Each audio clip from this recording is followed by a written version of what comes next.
Bentar dulu. Baru habis itu nanti abang langsung inian ya, countdown ya. Ke Zoom lagi balik. Itu udah live dia. Oke. Bentar dulu. Apa, Jeremy, chat dulu judulmu ya, dibuat di chat room ya. Udah bang, itu udah live bang. Abang tinggal tuh, udah di screen. Abang ke Zoom sekarang. Aku stop share dulu ya. Ya, stop share. Pergi ke Oke. ini. Ke countdown sekarang. Apakah udah kelihatan? Coba lihat di ini konsep. Coba Facebook konsep boleh ada yang lihat, pantau. Oh ya sudah. Oke. Abang berarti sekarang udah buat countdownnya. Mulai. Jeremy nanti jadiin co-host ya Bang Jim.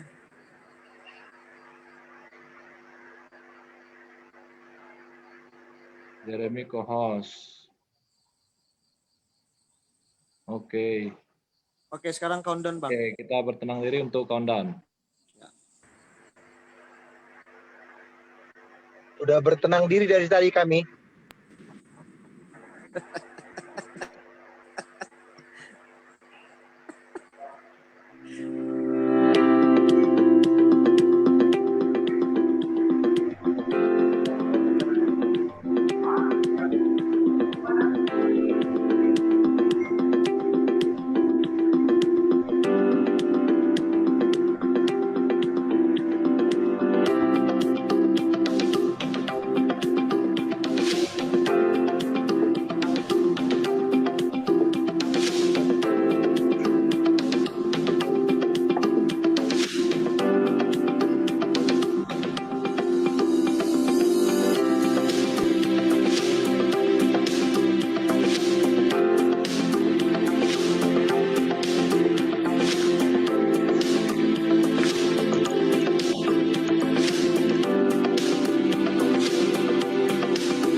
Mari belajar kebenaran Alkitab dengan konsep yang benar bersama konsep Cohen Serves People. Setiap Senin malam pukul 19.00 WIB, Anda dapat menyaksikan tayangan ini secara live di Facebook dan YouTube kami, Cohen Serves People. Jika ada pertanyaan, silakan komentar di kolom komentar yang tersedia. Mari bersama kami dalam acara diskusi Alkitab Live bersama konsep Cohen Serves People.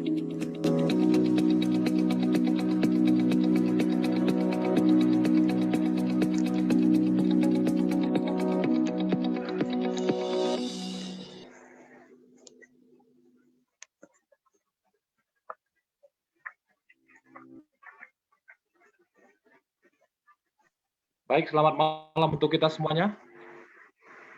Malam. Kita kembali bergabung bersama konsep Cohen Serve People. Pada malam hari ini, kita akan melanjutkan pembahasan kita dari tema pekabaran-pekabaran di kitab Imamat. Dan malam ini, yang membawa bagian adalah Pendeta Muda Jeremy Huta-Julu. Dan hamba Tuhan ini sudah siap untuk menyajikan satu pelajaran yang berjudul Konsep Hari Raya Pendamaian dalam Kitab Imamat. Dan dengan demikian kita akan segera melangsungkan daripada pelajaran kita ini dengan doa buka yang dilayangkan oleh Pendeta Muda Maro Sitorus. Dipersilakan. Baik, mari kita bersatu dalam doa. Tuhan Allah Bapa kami yang di surga, di malam hari ini Tuhan, kami bersyukur dan terima kasih untuk segala penyertaan Tuhan kepada masing-masing kami. Hingga pada malam hari ini, kami bertemu kembali melalui media Zoom yang kami gunakan untuk satu maksud mendengarkan kabaran firman-Mu yang akan disampaikan oleh Pendeta Muda Jeremy Huta-Julu. Kami memohon kepadamu Tuhan, koneksi internet yang kami gunakan sehingga boleh berfungsi dengan baik, agar pekabaran yang akan disampaikan akan kami terima dengan baik, akan kami simpan dalam hati kami, berbuah melalui kehidupan kami. Secara khusus Tuhan berdoa untuk Pendeta Muda Jeremy yang akan memaparkan materi. Penuhilah ia dengan kuasa dari surga, agar setiap perkataan yang ia sampaikan hanya berasal dari Tuhan saja. Waktu ini Tuhan kami serahkan kepadamu, kiranya kami gunakan secara fokus untuk menerima kabaran yang akan kami terima di malam hari ini. Dalam nama Yesus kami berdoa, amin. Amin. Terima kasih Pendeta Muda Maro. Dan kita akan mendengarkan pada saat ini pekabaran dari Pendeta Muda Jeremy Huta-Julu. Biarlah kiranya sahabat-sahabat konsep yang menyaksikan dari live Facebook dapat juga nanti menyimak dan memberikan tanggapan berupa masukan, pertanyaan, ataupun hal-hal yang ingin dituliskan di chat live Facebook. Dan kami serahkan waktu ini kepada Pendeta Muda Jeremy. Baik, terima kasih atas kesempatan yang diberikan. Apakah suara saya terdengar? Terdengar. Baik, selamat malam untuk kita semuanya, sahabat konsep. Demikian juga sahabat konsep hamba-hamba Tuhan yang ada di Zoom, baik yang menonton pada saat ini di Facebook, bahkan yang nanti akan menyaksikan dari tayangan YouTube. Pada malam hari ini, izinkan saya untuk membagikan pelajaran yang telah saya persiapkan mengenai salah satu tema penting di kitab Imamat tentang Hari Raya Pendamaian, terlebih karena ini adalah satu hari raya yang penting bagi kehidupan kita, umat-umat manusia yang menanti kedatangan Kristus yang tidak lama lagi. Izinkan saya untuk share screen terlebih dahulu.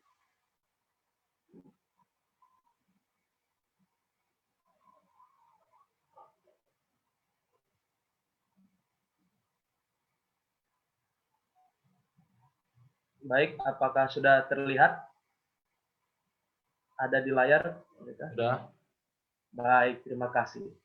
Dengan judul pembahasan pada malam hari ini, konsep Hari Raya Pendamaian dalam Kitab Imamat. Jadi kita akan melihat penjelasan dari Kitab Imamat mengenai Hari Raya Pendamaian. Di mana Hari Raya Pendamaian ini merupakan salah satu dari 7 hari raya yang dirayakan oleh bangsa Israel. Khusus mengenai Hari Raya Pendamaian ini terdapat di dalam Imamat pasal 16 dan 23. Imamat pasal 16 itu akan menjelaskan secara rinci tentang pelaksanaan yang harus dilakukan pada Hari Raya Pendamaian, dan pasal 23 akan menjelaskan secara ringkas ketujuh hari raya yang ditentukan supaya dirayakan oleh bangsa Israel. Dan Hari Raya Pendamaian secara khusus dilaksanakan setiap hari ke-10 pada bulan yang ke-7, di mana dalam penanggalan Ibrani itu adalah bulan Tisri, tanggal yang ke-10, hari yang ke-10. Baik, secara singkat, secara rangkuman saja, ini adalah 7 hari raya yang dirayakan oleh bangsa Israel. Yang pertama adalah Hari Raya Paskah, di mana dalam dunia kekristenan ini menjadi salah satu yang terkenal. Hari Raya Paskah dilaksanakan hari ke-14 bulan pertama, ya, di mana ada kondisi khusus ini sebagai pertemuan kudus dan akan ada nanti domba Paskah yang akan disembelih. Dan keesokan harinya, hari ke-15 bulan yang pertama, akan dirayakan Hari Raya Roti Tidak Beragi. Inilah list-listnya, ada ayat-ayatnya saya cantumkan di sini. Hari ke-15, dan ini akan dilaksanakan selama 7 hari, dengan ciri-ciri khusus. Selama 7 hari ini, bangsa Israel akan makan roti yang tidak beragi. Hari pertama dan hari terakhir dari hari raya ini, itu akan menjadi satu pertemuan kudus, di mana mereka semua tidak diperbolehkan untuk melakukan pekerjaan yang berat, khususnya bagi budak-budak pada saat itu. Dan setiap kali hari raya ini dilaksanakan, itu menjadi satu hari raya kudus, di mana 7 hari raya ini itu menjadi hari pertemuan kudus. Mereka tidak diperkenankan untuk bekerja yang berat. Di dalam Alkitab dituliskan seperti demikian. Keesokan harinya, di hari ke-16, ada Hari Raya Buah Sulung. Jadi 3 hari raya ini akan dilaksanakan 3 hari berturut-turut. Hari Raya Buah Sulung adalah pertemuan kudus di mana mereka semua, bangsa Israel, akan membawa seberkas dari hasil panen mereka, buah-buah sulung mereka, dan mereka akan sampaikan itu kepada imam. Imam akan memberikannya atau menyampaikannya di hadapan Tuhan. Dan ini berlangsung selama 1 hari. Kemudian dihitung 50 hari semenjak Hari Raya Buah Sulung, akan dirayakan Hari Raya Mingguan atau Pentakos, di mana umat-umat Tuhan akan membawa roti unjuka, mempersembahkan korban sajian, penghapus dosa, keselamatan, dan kembali pertemuan kudus tidak bekerja dengan berat. Kemudian ada Hari Raya Serunai, Hari Raya Pendamaian. Hari Raya Serunai ini unik karena mereka hanya meniup serunai aja atau trompet. Kemudian Hari Raya Pendamaian dilaksanakan di hari ke-10 bulan ke-7. Ini adalah pertemuan kudus, namun di pertemuan kali ini memang tidak boleh melakukan pekerjaan apapun. Berbeda dari yang lain, kalau yang lain dikatakan jangan melakukan pekerjaan yang berat. Namun kalau pendamaian, ini tidak melakukan pekerjaan apapun. Kemudian akan ada Hari Raya Pondok Daun, hari ke-15 bulan ke-7, di mana umat-umat bangsa Israel akan tinggal di dalam pondok-pondok yang mereka buat dari hasil-hasil dari tanaman-tanaman yang mereka telah tanam.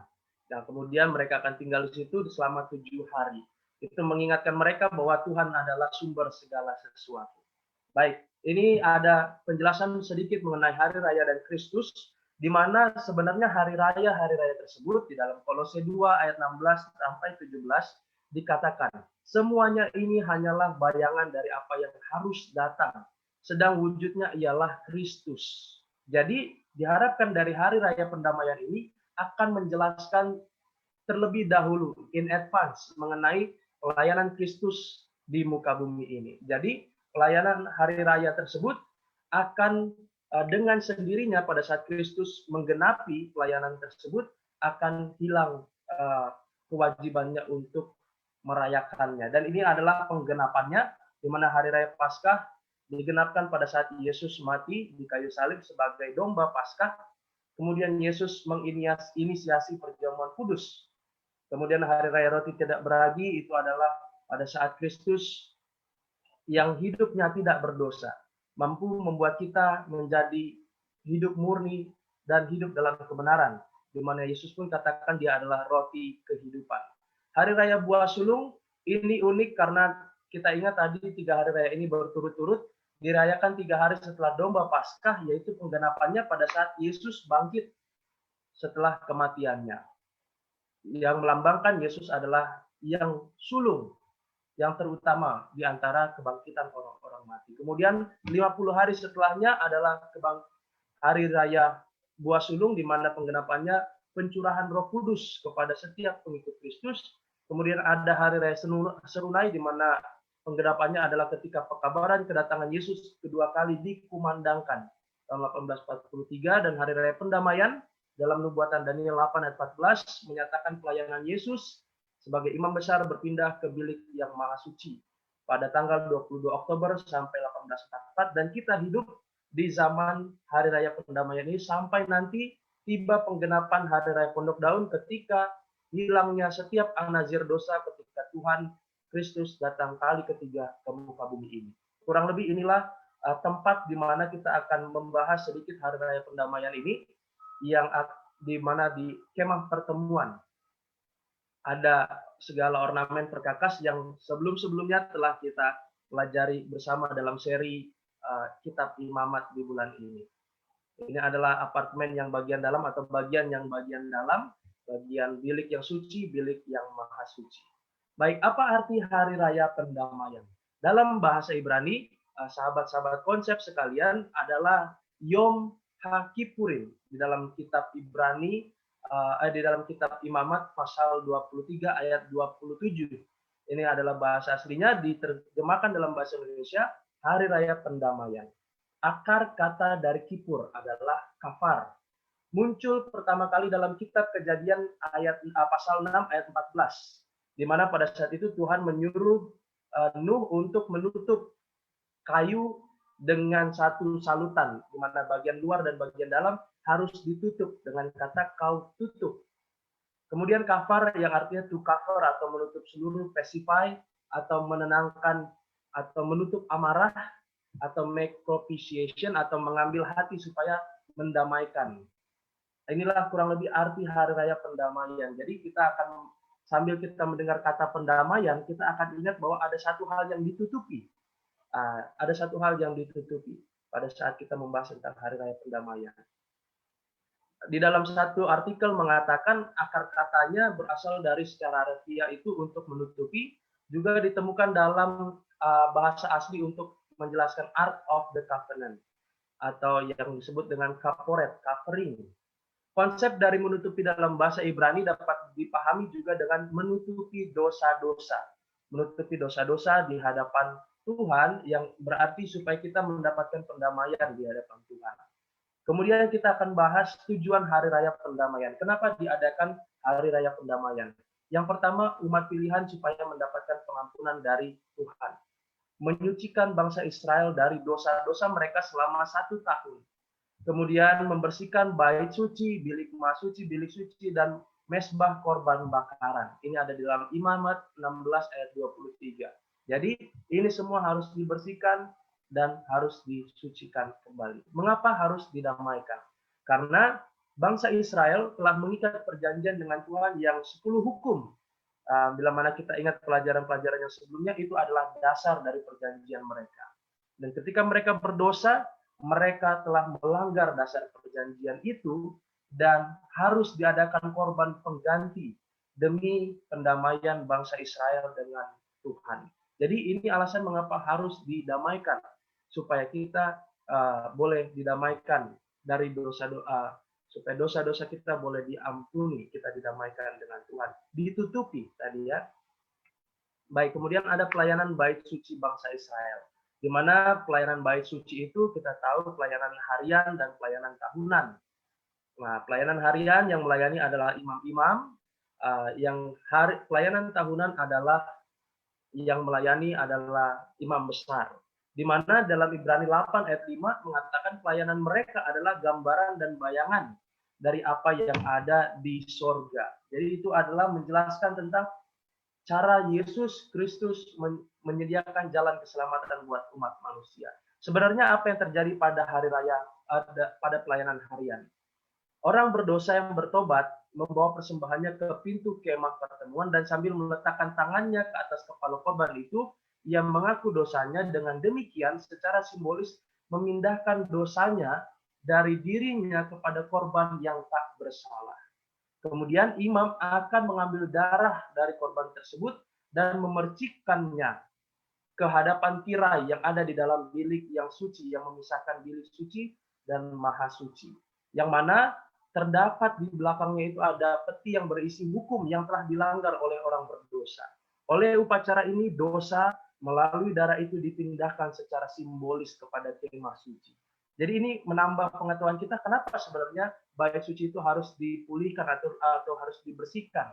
Kenapa harus ada hari raya pendamaian? Karena supaya kemah suci itu yang sudah dinajiskan dengan dosa-dosa boleh dibersihkan. Jadi kita akan masuk sekarang kepada pelaksanaan hari raya pendamaian. Apa yang harus dilakukan oleh bangsa Israel pada hari raya pendamaian? Dikatakan harus mengadakan pertemuan kudus, merendahkan diri dengan berpuasa, dan mempersembahkan korban api-apian. Dalam satu artikel yang mengulas tentang Yom Kippur, hari raya pendamaian, dikatakan supaya mereka saling meminta maaf dan mengampuni sebelum hari raya pendamaian itu dimulai, yaitu pada saat matahari terbenam hari ke-9, saat sebelum memasuki hari raya pendamaian. Itu mereka akan saling meminta maaf dan akan saling mengampuni satu sama lain. Dan apa yang harus dilakukan oleh imam besar? Imam besar menjalankan peran yang sangat penting. Pada saat itu, pada saat hari raya pendamaian, imam akan mempersembahkan terlebih dahulu korban penghapus dosa dengan korban itu adalah lembu jantan muda dan korban bakaran seekor domba jantan. Itu terlebih untuk mendamaikan diri imam itu sendiri dan seisi rumahnya, keturunannya di hadapan Tuhan. Supaya pada saat dia melayani, dia boleh berada dalam keadaan yang kudus. Imam besar harus membasuh diri dengan air sebelum masuk ke dalam bait suci dan harus mengenakan pakaian khusus, kemeja lenan kudus, celana lenan, ikat pinggang lenan, serban lenan. Jadi pakaiannya pun harus kudus, menandakan mau masuk ke hadirat Tuhan itu harus benar-benar dengan hormat di hadapan Tuhan. Kemudian pelaksanaannya adalah bangsa Israel akan mempersiapkan 2 ekor kambing jantan korban penghapus dosa dan 1 ekor domba jantan sebagai korban bakaran. Dari 2 ekor kambing tersebut, imam akan membuang undi. Yang satu akan dipilih sebagai persembahan kepada Tuhan, yang satu akan dipilih sebagai fungsinya sebagai Azazel, sebagai scapegoat yang harus dilepaskan nanti ke padang gurun. Setelah itu, imam baru akan memulai menyembelih lembu jantan muda sebagai korban penghapus dosa bagi dirinya dan keluarganya. Setelah itu, imam akan masuk ke bilik yang suci, membawa perbaraan penuh, akan membawa wangi-wangian ukupan, dan diletakkanlah ukupan itu di atas ke atas api yang di hadapan Tuhan. Imam akan masuk ke bilik yang maha suci dan meletakkannya di tutup pendamaian. Maka ukupan itu yang ditaruh di perbaraan akan membuat asap. Dan dari asap itulah simbol kehadiran Tuhan. Kemudian lembu jantan yang tadi sudah disembelih, darahnya akan dipercikkan ke atas tutup pendamaian sebanyak 7 kali. Kemudian apa yang harus dilakukan oleh bangsa Israel pada saat imam melaksanakan upacara itu? Bangsa Israel akan duduk di luar dari kemah pertemuan. Mereka akan berdoa, bergumul, memohon belas kasihan Tuhan bagi bangsa Israel dan imam besar yang sedang melayani. Kenapa? Mereka ingat betapa kudusnya pekerjaan imam di kemah pertemuan karena mereka telah lihat Nadab dan Abihu yang tidak menghormati kekudusan Tuhan. Jadi mereka berdoa supaya pengantara mereka tetap boleh sehat-sehat. Kemudian mereka berdoa dengan dupa yang atau ukupan yang naik di hadapan Tuhan sebagai asap di buku Christ in His Sanctuary, itu melambangkan juga doa-doa dari orang yang bertobat, yang menerima, menunjukkan iman mereka akan datangnya juru selamat, supaya mereka boleh didamaikan di hadapan Tuhan. Jadi inilah yang dilakukan oleh bangsa Israel. Berikutnya imam besar akan menyembelih domba jantan yang tadi sudah dipilih untuk Tuhan. Kemudian darahnya akan dibawa. Ini adalah domba yang dari bangsa Israel, sehingga imam akan mengantarai supaya bangsa Israel dosanya boleh diampuni. Dipercikan ke atas tutup pendamaian sebanyak 7 kali. Demikianlah imam menyucikan tempat kudus dan dari segala kenajisan bangsa Israel. Mengapa harus dipercikan di atas tutup pendamaian? Karena di dalamnya ada hukum Allah, dasar perjanjian mereka yang telah mereka langgar, sehingga hukum Taurat itu yang menuntut kematian terhadap orang yang melanggar itu akan didamaikan dengan darah korban pengganti, sehingga ampunan diberikan kepada orang berdosa yang bertobat merendahkan diri pada hari raya pendamaian. Kemudian imam besar harus keluar mezbah korban bakaran dan mengadakan pendamaian, dibubuhkan dari darah lembu jantan yang tadi, kemudian domba jantan yang dari bangsa Israel dibubuhkan di tanduk-tanduk sekelilingnya. Kemudian pada saat itu, itulah mentahirkan mezbah korban bakaran yang selalu digunakan pada hari raya harian, pada pelayanan harian untuk mendamaikan bangsa Israel. Mengapa dipercikkan darah di atas mezbah korban bakaran? Karena dalam Yeremia dikatakan ternyata dosa-dosa bangsa Israel tertulis pada tanduk-tanduk mezbah korban bakaran itu. Karena pada saat pelayanan harian, darah domba yang padanya orang-orang Israel telah mengaku dosa, di situ terdapat yang secara simbolis tadi dosa telah dipindahkan. Jadi sebabnya itu juga harus disucikan, harus dikuduskan kembali. Maka setelah itu selesailah proses pendamaian bagi bilik yang maha suci, kemah pertemuan, dan mezbah itu. Dan berikutnya secara simbolis perpindahan dosa. Inilah bait suci yang dinajiskan karena dosa-dosa bangsa Israel selama pelayanan harian, sehingga imam besar akan memercikan, maksudnya ialah imam besar memercikan darah perkakas kudus yang padanya telah dipindahkan dosa bangsa Israel, dan imam besar menanggung dosa itu hingga akhirnya imam besar melimpahkannya kepada Azazel dengan cara meletakkannya ke atas kepala kambing Azazel tersebut. Sehingga dengan dibuangnya jauh-jauh kambing Azazel itu ke padang gurun, maka bangsa Israel telah didamaikan. Makna rohani hari raya pendamaian. Apa maknanya bagi kita sekarang? Karena kita sekarang hidup di hari raya pendamaian tersebut menurut nubuatan Daniel 8 ayat 13 sampai 14. Kita harus didamaikan dengan Tuhan dengan merendahkan diri dan bertobat. Makna rohaninya, imam besar yang melayani bagi kita di bait suci surgawi ialah Yesus Kristus sendiri. Darahnya adalah darah Kristus sendiri, di mana itu adalah darah perjanjian. Dan bait sucinya ialah ada di dalam kerajaan surga. Dan di mana dosa-dosa kita tercatat, itu ada di dalam kitab-kitab yang ada di surga. Sehingga kita boleh melihat kembali 3 kitab surgawi. Ada kitab kehidupan, kitab peringatan, kitab kematian. Di mana kita mengingat dosa-dosa, bahkan pelayanan yang kita lakukan di hadapan Tuhan, boleh dicatat tanpa ada kesalahan pun. Sehingga pada saat hari raya pendamaian ini berakhir, penghakiman ditentukan, penghakiman dijatuhkan, Tuhan telah mengetahui siapa yang akan diselamatkan dan yang tidak. Dan mengenai Azazel, oleh karena setan adalah makhluk yang memulai dosa, biang keladi segala dosa yang telah menyebabkan kematian anak Allah. Keadilan menuntut agar setan menanggung hukuman yang terakhir, pekerjaan Kristus untuk penebusan manusia dan penyucian alam semesta dari dosa, akan diakhiri oleh pemindahan dosa dari bait suci surga dan meletakkan dosa-dosa ini ke atas diri setan. Sehingga demikian juga dalam upacara simbolis di mana kambing Azazel itu akan dilepaskan di padang gurun. Jadi sebagai kesimpulan, Kristus penebus menjadi solusi akan masalah dosa hingga sampai akhirnya dosa itu tidak ada lagi.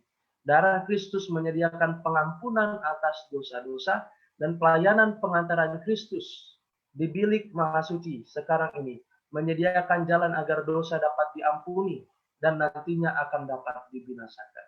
Yang dapat kita lakukan sekarang ini apa? Yaitu adalah merendahkan diri, bergumul memeriksa diri masing-masing, berdoa memohon pengampunan daripada Tuhan. Dan selain itu, ada jalan yang Tuhan sediakan supaya kita boleh hidup kudus di hadapan Tuhan. Ialah dengan melayani dan terlibat dalam penginjilan, dan sehingga itu dapat membantu kita membentuk tabiat Kristus di dalam kehidupan kita. Tentunya kita akan dituntun oleh Roh Kudus bila mana kita mau merendahkan diri kita, sehingga di dalam persiapan kita menyambut kedatangan Kristus yang tidak lama lagi, kita boleh didapati kudus, bersih, dengan jubah kebenaran Kristus yang dipakaikan kepada kita. Demikianlah yang boleh saya sampaikan. Kita akan sama-sama berdiskusi, membagikan pertanyaan, saling menjawab, dan kami serahkan kepada moderator.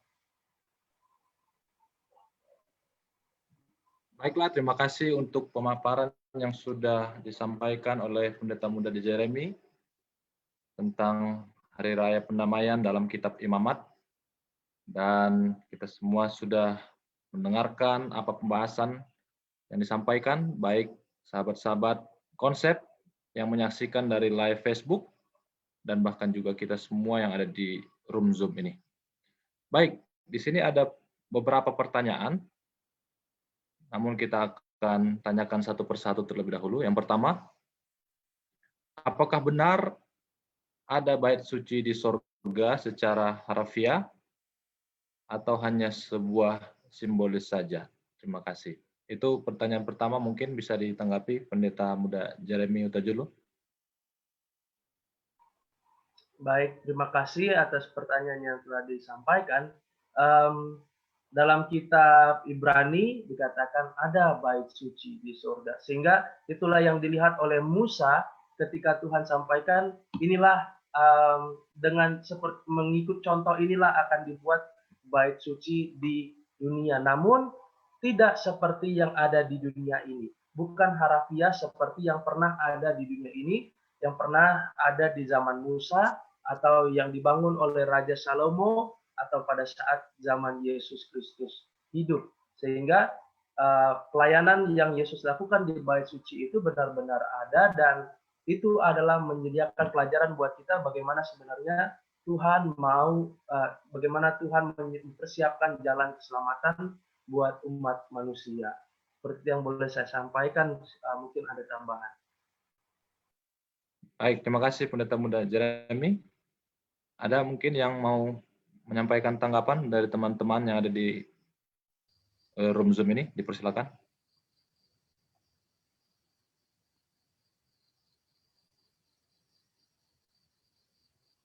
Oke. Menunggu itu mungkin ini ada kaitannya ya, ada pertanyaan kedua ini. Saya akan bacakan. Sebenarnya ada berapa kitab-kitab yang ada di sorga itu? Apakah benar ada 2, ada 3 maksudnya, atau hanya 2 saja? Terima kasih. Mungkin Pendeta Jeremy bisa menyampaikan, atau teman-teman lainnya yang ada di room Zoom ini dipersilakan untuk menanggapi kedua pertanyaan tadi. Baik, terima kasih atas pertanyaannya. Yang saya boleh sampaikan di dalam kitab Alkitab itu ada kitab-kitab di mana berdasarkan itulah pengadilan memeriksa dengan sebagai tanda bukti bahwa inilah perjalanan kehidupan umat manusia per individu tiap individu. Di mana ada kitab kehidupan, itu jelas tertulis dalam Alkitab, ada kitab peringatan atau kitab catatan, dan yang terakhir kitab kematian itu yang saya boleh mengerti sekarang adalah itu nanti akan ada di mana pada saat penghakiman itu sudah selesai nanti, sehingga itulah nama-nama yang tidak masuk surga, mungkin seperti itu. Atau ada tambahan atau tanggapan dari hamba-hamba Tuhan yang lainnya boleh menguatkan. Baik, terima kasih sudah dijawab oleh Pendeta Muda Jeremy. Ada yang mau menanggapi mungkin yang lain? Dipersilakan.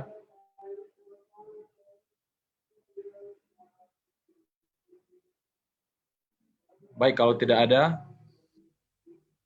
Oh, ada. Oh, silakan Pendeta Muda Dwi Cahyono boleh menanggapi. Sebenarnya saya ada pertanyaan, nanti saja. Mungkin dijawab dulu.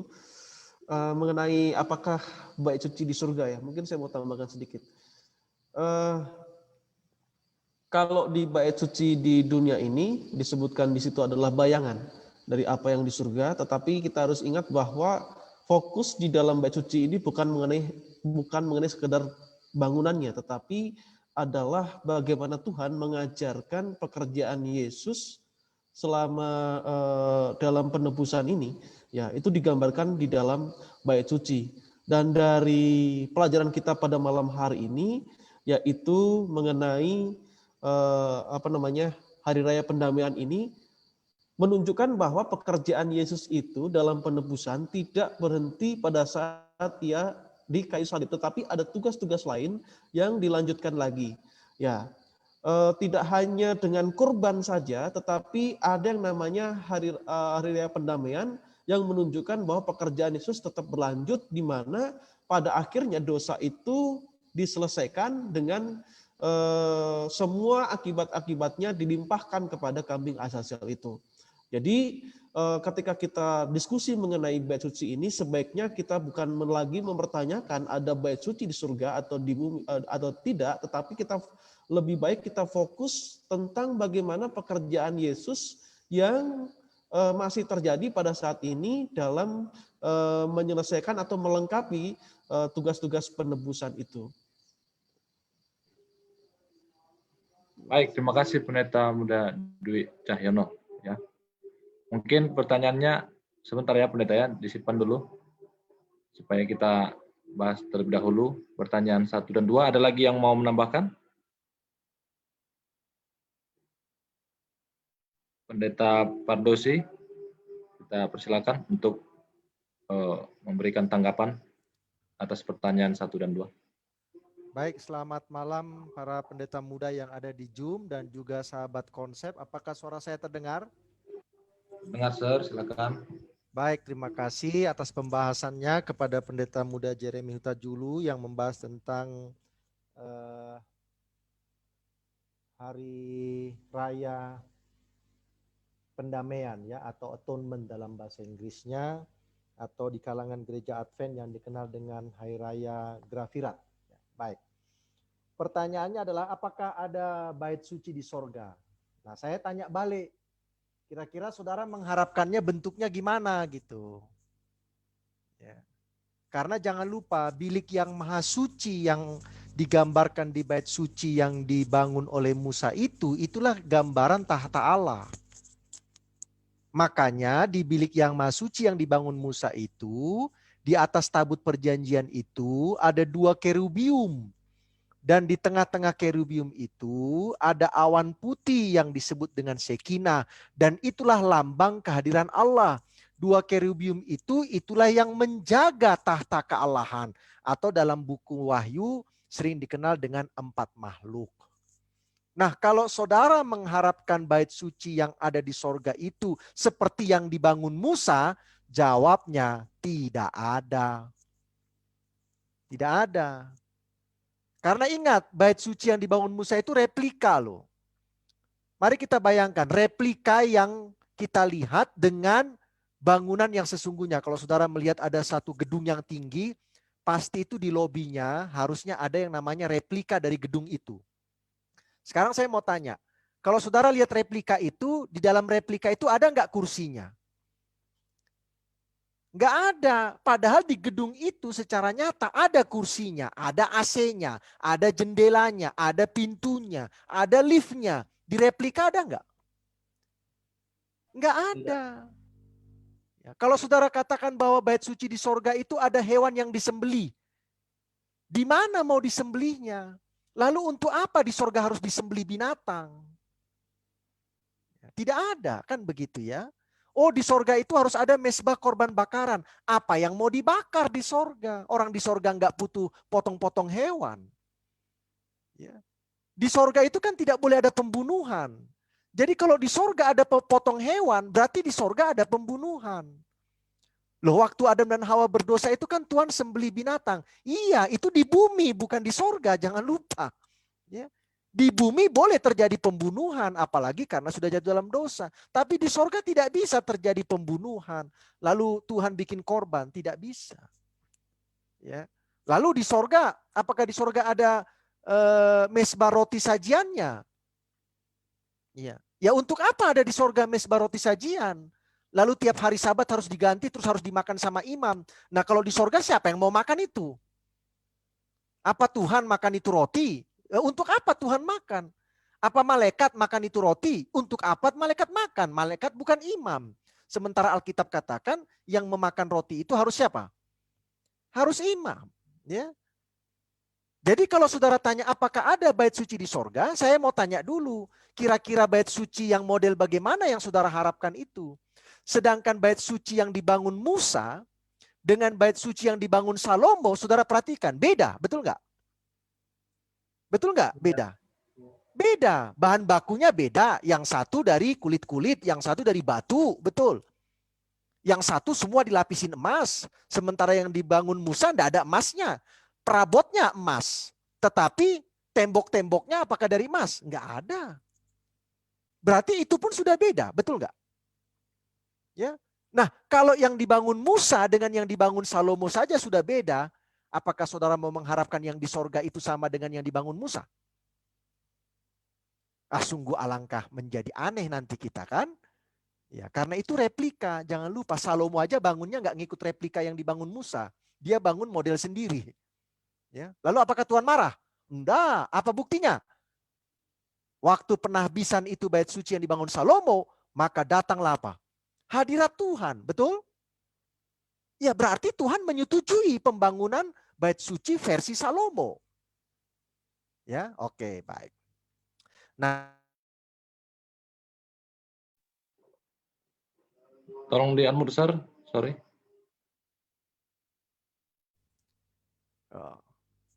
dari tadi kedengaran enggak suara saya? Ya, kedengaran, Sir. Baru ini aja. Oke. Manusia itu suka angka. Berapa sih buku yang pasti itu 2 atau 3 atau 4 gitu ya. Saudara-saudara, istilah buku itu bukan berarti sorga itu perlu catat-mencatat gitu ya. Sehingga harus jelas gitu bukunya 3. Bisa Anda bayangkan buku kehidupan. Mencatat semua nama-nama yang sudah menerima Yesus dan yang bertahan sampai Yesus datang. Kira-kira bukunya setebal apa ya? Hah? Setebal apa itu kira-kira pendeta muda Dwi? Terus di sorga itu ada buku peringatan, Maleakhi 3:16. Kalau saudara buka, ada yang bisa bantu baca Maleakhi 3:16? Apa sih buku peringatan itu? Dan untuk siapa itu buku peringatan itu? Coba.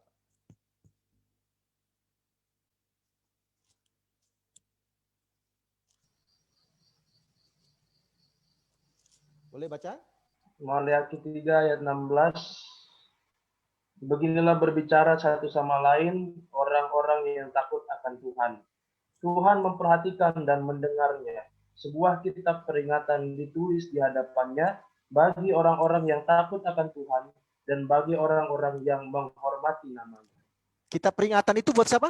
Orang-orang yang menghormati Tuhan dan yang takut akan Tuhan, betul? Apa itu isi kitab peringatan? Semua perbuatan kebenaran. Bisa bayangkan setebal apa itu buku? Bisa nggak bayangkan setebal apa itu buku? Isinya adalah kitab peringatan. Mencatat semua perbuatan kebenaran.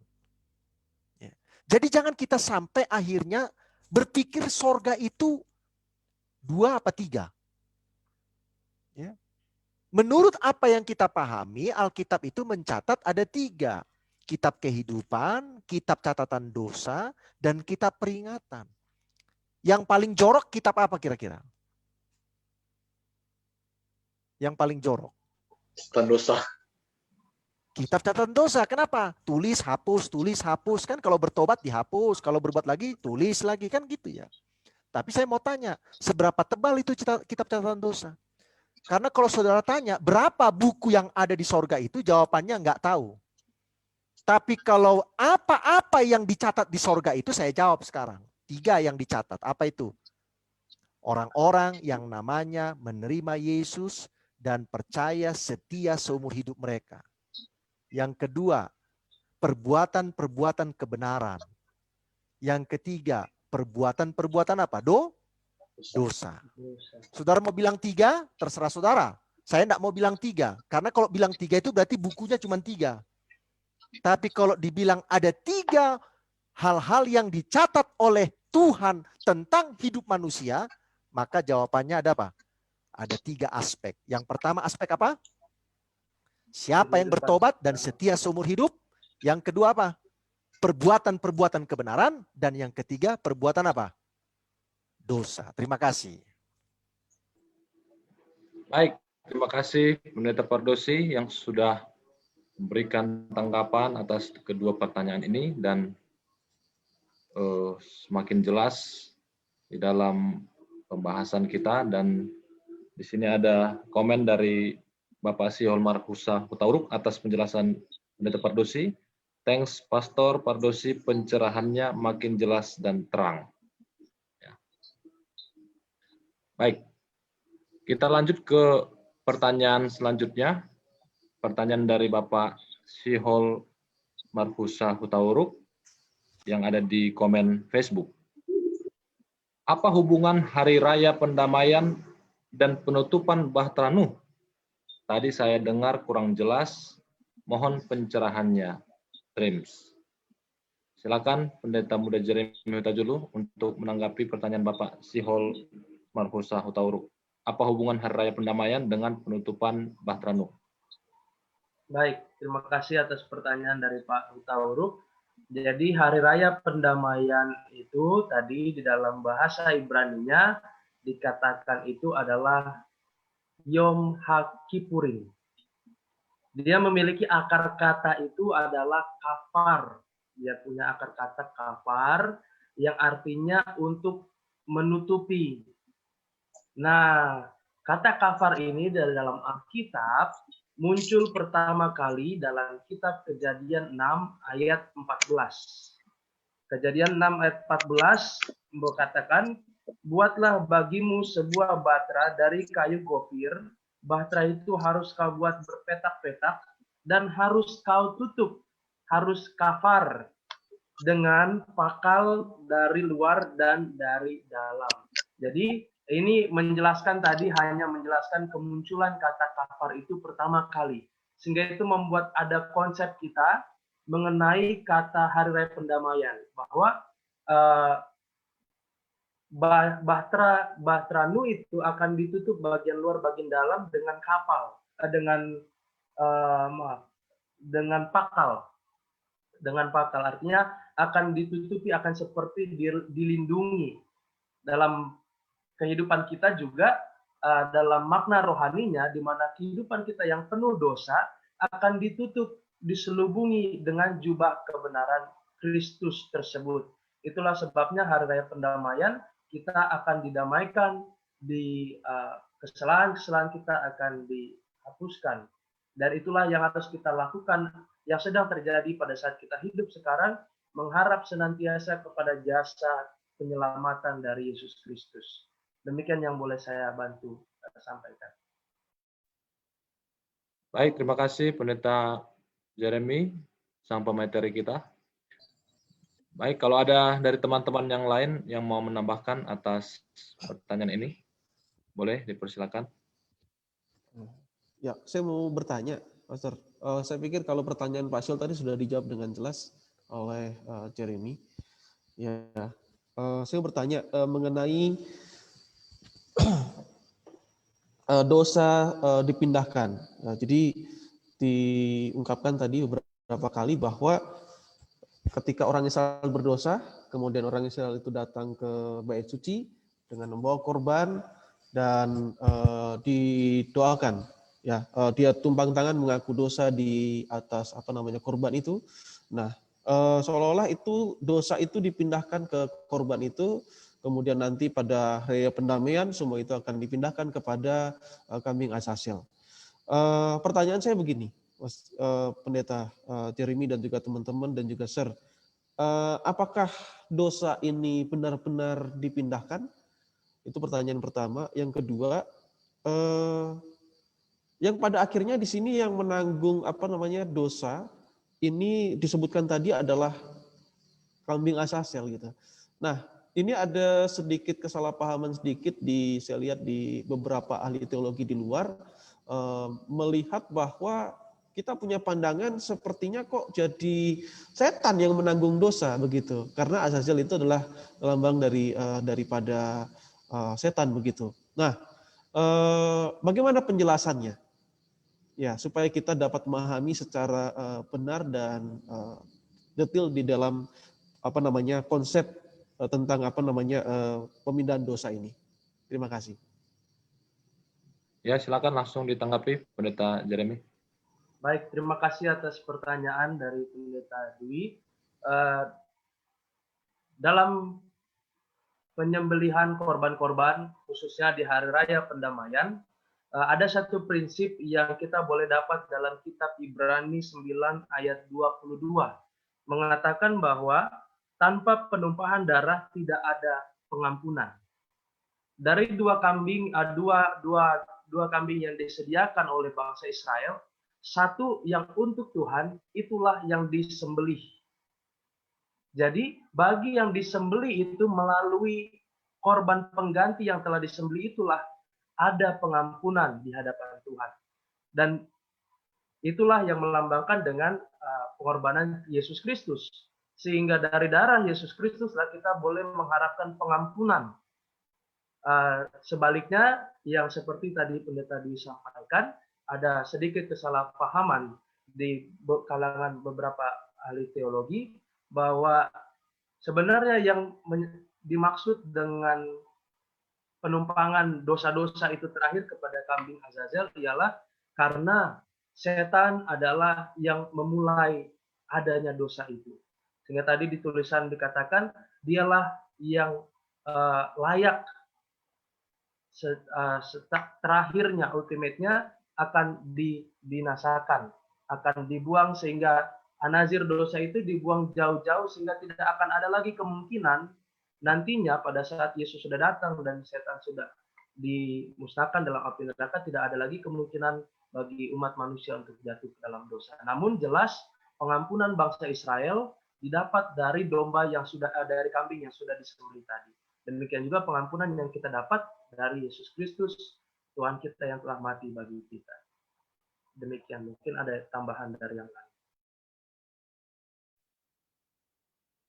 Baik, terima kasih. Ada tanggapan yang lain dari Sir Pardosi mungkin?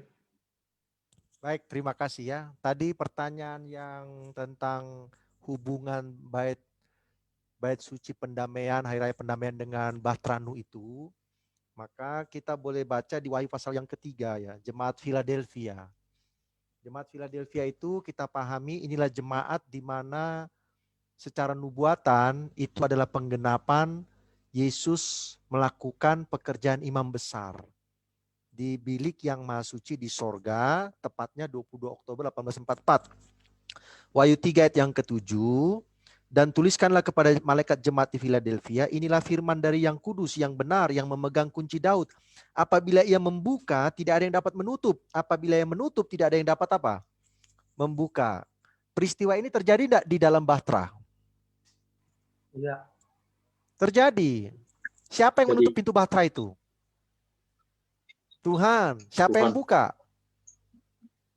Tuhan. Nah, itu salah satu koneksi juga itu, ya, salah satu koneksi selain tadi yang diceritakan atau dijelaskan oleh pembicara kita, Saudara Jeremy Huta-Julu tentang kata afar itu tadi ya.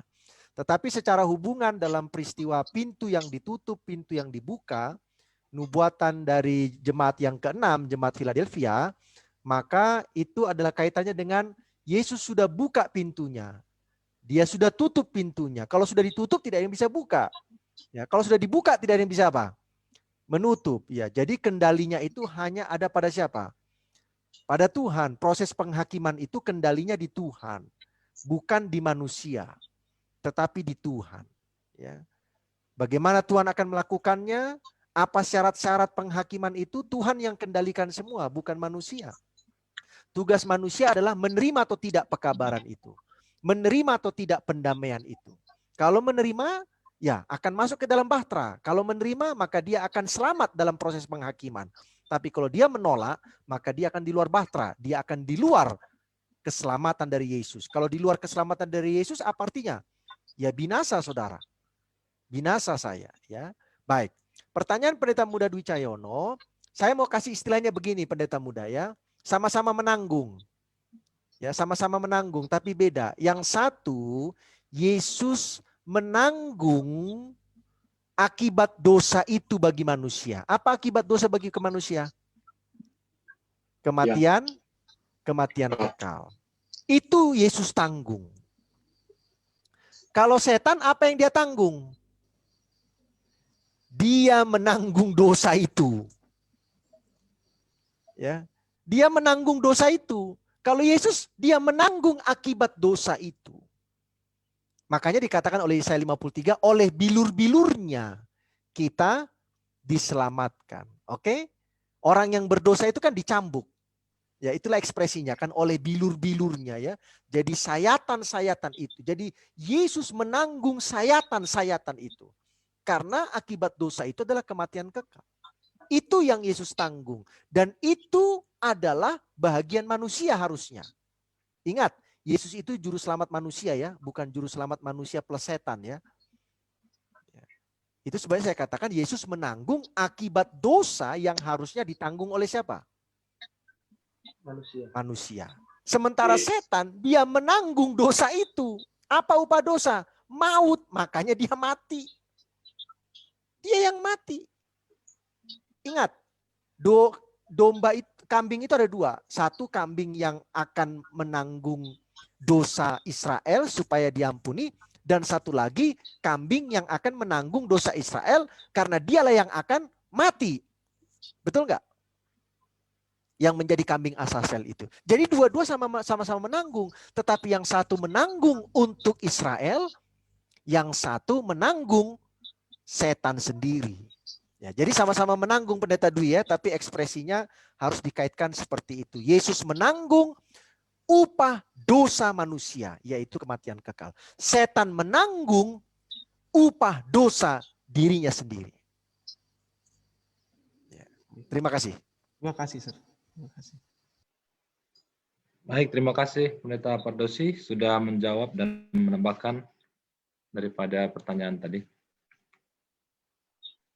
Baiklah, sebelum kita menutup, mungkin masih ada yang mau bertanya?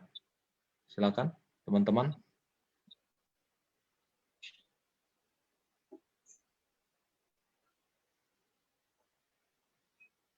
Ada lagi dari Facebook, apakah ada yang masuk?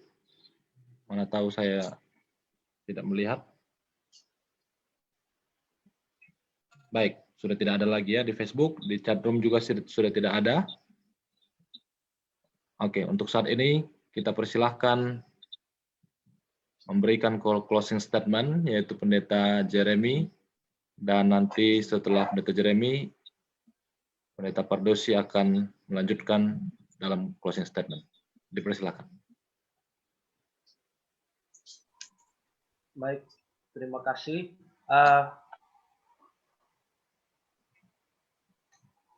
Sebagai closing statement yang saya boleh sampaikan, kita hidup di masa di mana ada hari penghakiman tersebut, di mana kita diajak untuk kembali memeriksa setiap apa yang kita lakukan dalam kehidupan kita.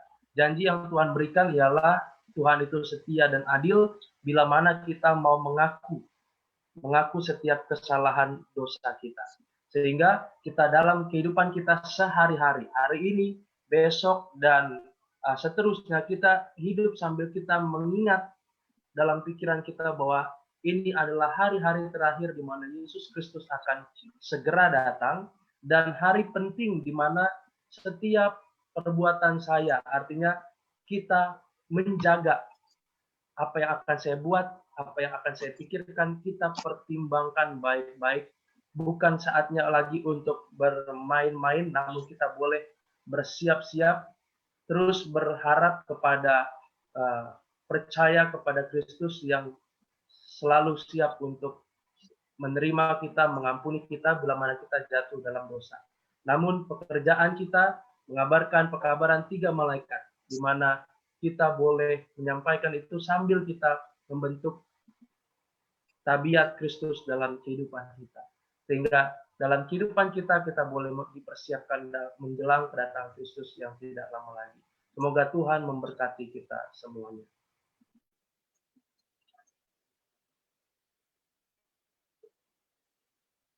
Ya, terima kasih Pendeta Jeremy yang sudah memberikan closing statement untuk pembahasan pada malam hari ini. Dan demikian kesempatan ini kami berikan pada Pendeta Pardosi memberikan closing statement juga untuk sebagai pengakhir daripada pelajaran kita. Silakan, Sir. Baik, terima kasih. Di sini ada satu pertanyaan ya, supaya Anda penasaran nanti ya.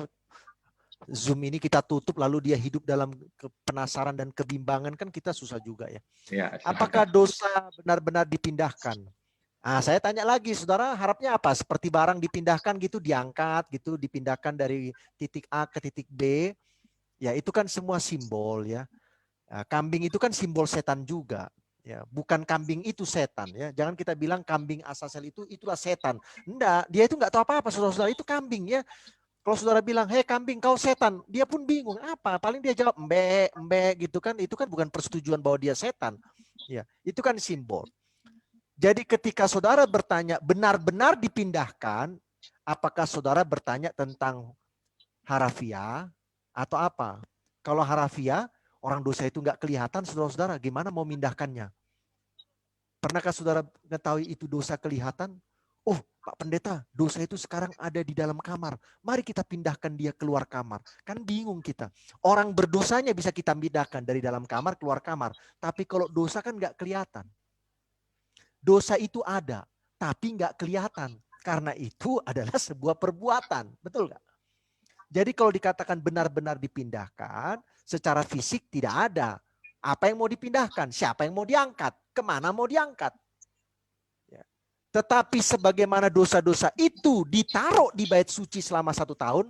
Ingat ya, pendamaian itu kan membersihkan dosa yang selama 1 tahun sudah diakui Israel. Betul nggak? Saya mau tanya, itu segede apa itu menampungnya bait suci itu dosa Israel selama setahun? Sehingga akhirnya imam mau mindahkannya satu-satu. Kan enggak juga. Jadi ini semua adalah apa? Simbol-simbol. Ya, gambaran. Karena apa? Karena kebenaran itu kalau ditunjukkan dengan sebuah alat peraga, maka itu akan lebih paham. Oke? Akan lebih paham. Nah, itu sebabnya dibuatlah alat peraganya. Ada kambing yang untuk Tuhan, ada ya kambing untuk apa? Untuk setan yang diberi nama apa? Azazel. Lalu Azazel ini tanda kutip menjadi gambaran setan yang menanggung dosa-dosa itu. Belum tentu juga kambing Azazel itu mati, saudara. Belum tentu juga ya. Siapa tahu pas dibuang di padang belantara kan harusnya mati. Tiba-tiba ada orang yang lewat, diambilnya itu kambing, dibawa pulang ke rumah, diternakannya, hidup lagi tuh kambing beranak cucu. Ya, lalu saudara bilang, ini kambingnya kok jadi hidup ya, bukan mati ya. Ya itu kan simbol. Simbol ya. Belum tentu juga itu kambing mati di padang belantara waktu dilepas di padang belantara. Ya, siapa tahu lewat Pendeta Pardosi saya pungut itu kambing, namanya kambing orang, enggak ada yang punya kan? Ya saya ambil, saya bawa pulang. Ya, saya kawinkan dengan kambing saya yang perempuan, jadi dia anak lagi. Ya, anak si kambing Azazel itu kan berarti setan beranak. Ya enggak begitu juga kita memahaminya ya. Jadi kalau kata-kata benar-benar dipindahkan itu harafiah atau enggak? Kalau harafiah ya enggak ada yang mau diangkat. Dosa mana yang mau diangkat dari A ke B? Enggak ada. Tapi itu adalah memang betul gambaran dosa itu akibatnya kematian kekal ditanggung oleh siapa? Oleh setan dan orang-orang yang tidak menerima pendamaian dari siapa? Yesus Kristus. Terima kasih, itulah closing statement saya. Tuhan memberkati kita. Baik, terima kasih Pendeta Pardosi yang sudah memberikan closing statement untuk pelajaran kita malam ini. Dan pembahasannya sungguh sangat menarik, memberikan kita pemahaman yang baru dan pencerahan yang semakin cerah di dalam mengerti akan hari pendamaian yang terdapat dalam kitab Imamat ini. Terima kasih untuk narasumber, Pendeta Jeremy Huta-Julu, Saudara Pardosi, dan semua teman-teman yang sudah berpartisipasi dalam bertanya dan juga menjawab, dan juga sahabat-sahabat konsep yang lain yang sudah memberikan pertanyaan. Biarlah kiranya semua apa yang kita dapatkan malam ini dapat kita ingat, dapat kita aplikasikan dalam kehidupan kita. Baik, kita akan menutup diskusi kita ini. Doa tutup kami undang Pendeta Dwi Cahyono. Silakan Pendeta. Ya, mari kita berdoa. Bapa di surga, terima kasih atas kebaikan Tuhan pada malam hari ini, di mana kami, konsep, dan juga umat-umat Tuhan boleh belajar satu konsep tentang pelajaran Hari Raya Pendamaian. Biarlah apa yang sudah kami pelajari pada malam hari ini akan menjadi sebuah kebaikan bagi kami, menambah pengetahuan dan menambah pengertian kami, supaya kami dapat berbuat lebih baik di dalam Tuhan. Ajarlah kami ya Tuhan, didiklah kami, dan biarlah setiap firman Tuhan yang kami dengarkan, yang kami pelajari, akan membawa kami lebih dekat kepada Tuhan. Mohon berkat-Mu untuk konsep dan juga para sahabat konsep yang ada di Zoom ini maupun yang menonton kami melalui media online, biarlah mereka semua mendapatkan berkat daripada Tuhan, dan biarlah kami semua dibawa oleh Tuhan senantiasa lebih dekat kepada keselamatan kami. Biarlah kami memastikan kehidupan kami untuk memiliki kehidupan yang kekal di dalam Tuhan oleh karena kasih karunia Tuhan dan kerinduan kami untuk datang kepada Tuhan. Terima kasih Bapa. Kami serahkan semuanya ke tangan-Mu, di dalam nama Tuhan Yesus kami telah berdoa dan mengucap syukur. Amin. Amin. Terima kasih Pendeta Dwi Cahyono. Dan sampai di sini teman-teman, sahabat-sahabat konsep, pelajaran kita dan juga acara kita malam ini. Kita akan bertemu lagi minggu depan dengan tema yang berbeda, yaitu pekabaran-pekabaran dalam kitab Bilangan, ya, untuk Senin depan, dan nanti akan disampaikan oleh narasumber. Jangan lewatkan sahabat-sahabat konsep untuk kita tetap menyaksikan tayangan-tayangan yang rohani ini untuk menguatkan dan menumbuhkan iman kita di hadapan Tuhan. Kami mengucapkan selamat malam untuk kita semua. Terima kasih. Shalom. Kita Tuhan ucapkan memberkati. juga selamat menjelang tahun baru. Ya, oke. Selamat menjelang tahun baru untuk semua sahabat-sahabat konsep di mana saja kita berada. Kiranya tahun baru ini penuh dengan berkat, sukacita, dan Tuhan akan selalu berada di dalam kehidupan sahabat-sahabat konsep sekalian. Kami mengucapkan mohon maaf lahir batin, bila mana ada kekurangan dan juga kelemahan dari konsep, biarlah di tahun selanjutnya kita akan lebih baik lagi. Terima kasih, Tuhan memberkati. Amin. Thank you, selamat malam.